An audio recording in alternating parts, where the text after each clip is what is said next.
رحمۃ اللہ وبرکاتہ۔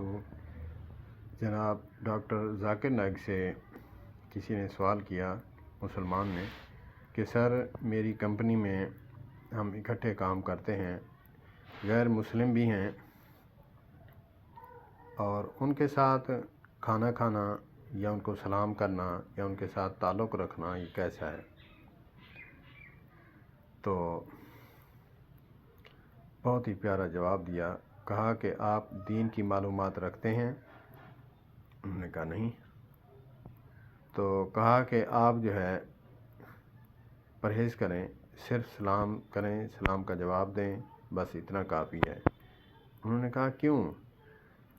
کہا کہ اگر دین کا جذبہ رکھتے ہیں تو پھر آپ اسلام کے بارے میں مکمل جانکاری رکھیں، سوالوں کے جواب دیں، تب تو ٹھیک ہے۔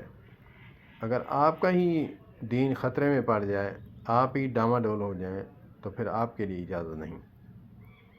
تو انہوں نے فرمایا کہ میں جیسے ہندوؤں کی کتاب اور عیسائیوں کی کتاب، باقی کتابوں کی نالج رکھتا ہوں، تو میرے اوپر سوال آتا ہے تو میں انہی کی کتابوں سے انہیں لاجواب کر دیتا ہوں۔ اگر آپ کے پاس کوئی ہے علم تو پھر تو ٹھیک ہے، وگرنہ علماء بھی فرماتے ہیں کہ ان سے پرہیز کریں، اور کوئی جاننے والا ہے تو ان سے ملوا دیں۔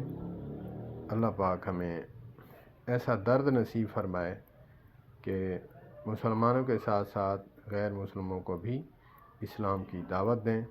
السلام علیکم ورحمۃ اللہ۔ اللہ پاک ڈاکٹر صاحب کو صحت والی لمبی زندگی عطا فرمائے۔ السلام علیکم ورحمۃ اللہ۔